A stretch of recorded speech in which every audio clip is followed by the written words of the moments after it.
વડોદરા સાવલીના રાણિયા દૂધ મંડળી મુદ્દે ધારાસભ્ય કેતન ઇનામદાર એક્શનમાં જોવા મળ્યા। કૃષિ મંત્રી જીતુ વાઘાણીને પત્ર લખી હસ્તક્ષેપની માંગ કરી છે। 400થી વધુ પશુપાલકોના હિતમાં તાત્કાલિક નિર્ણય લેવા રજૂઆત કરવામાં આવી। રાણિયા દૂધ મંડળીમાં દૂધ સ્વીકારવાનું બંધ કરાતા આ ઉગ્ર રજૂઆત થઈ છે। નવા શિહોરા, જૂના શિહોરા, પીપળિયા, રાયપુરાના પશુપાલકોનો પ્રશ્ન છે। બરોડા ડેરી અમૂલ સમકક્ષ ભાવ લાભ આપે તેવી માંગ ઉઠવા પામી છે। યોગ્ય ભાવ મળે તો બરોડા ડેરીમાં દૂધ ભરવા પશુપાલકો તૈયાર છે। અમૂલ સમકક્ષ ભાવ, બોનસ અને પશુદાણ આપવાની ભલામણ પણ કરવામાં આવી। સમકક્ષ લાભ ન મળે તો અમૂલમાં દૂધ ભરવાની છૂટ આપવા માંગ થઈ છે। અસરકારક પશુપાલકો માટે વચગાળાની વ્યવસ્થા કરવા રજૂઆત થઈ છે। બરોડા ડેરી, અમૂલ અને પશુપાલકોની સંયુક્ત બેઠક બોલાવવાની માંગ ઉઠવા પામી છે। પશુપાલકોની રોજીરોટી બચાવવા સરકાર તાત્કાલિક નિર્ણય લે તેવું કેતન ઇનામદારનું કહેવું છે।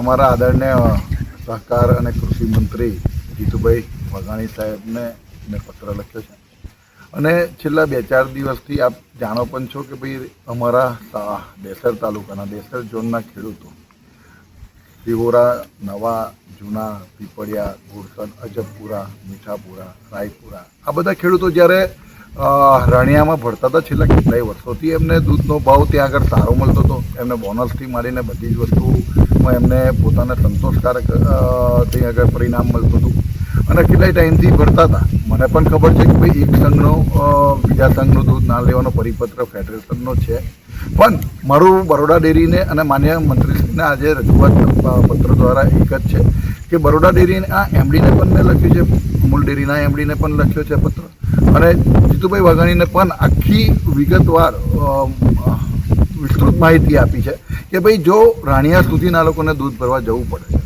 તો રાણિયા સુધીના 8-10 કિલોમીટર આ લોકોને કોઈ એવો શોખ થતો નથી કે બીજા સંઘમાં દૂધ ભરે। બરોડા ડેરી મજબૂત થવી જોઈએ, બરોડા ડેરીમાં જ દૂધ ભરાવવું જોઈએ અને દરેક મંડળી મજબૂત થાય, સંઘ મજબૂત થાય એવી ઈચ્છા અમારી અને પશુપાલકોની પણ છે।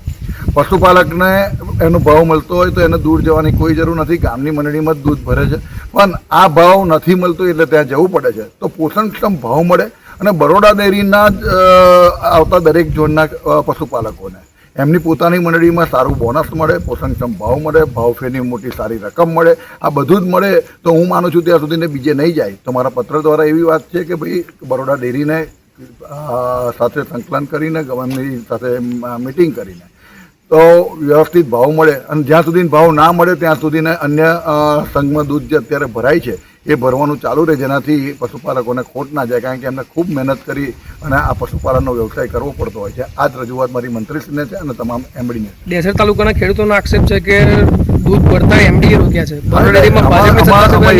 બરોડા ડેરીના એમડીના પત્ર દ્વારા કે ભાઈ અન્ય જિલ્લાના સંઘનું દૂધ અમારા સંઘનું દૂધ તમારે લેવું નહીં એટલે એ એમડી સાથે પણ વાત થઈ કે ભાઈ તમે જ તમારો ભાવ આપો તો બીજે ના જવું પડે અને બરોડા ડેરી આપણી ડેરી છે। બરોડા ડેરી ખૂબ મજબૂત જ હોવી જોઈએ અને બધી રીતે અમે બરોડા ડેરીની સાથે છે, પણ જ્યારે પશુપાલકોની વાત આવે અને પશુપાલકોને જ્યારે ભાવ ના મળતો હોય તો જ એમને બીજે ભરવા જવું પડતું હોય છે।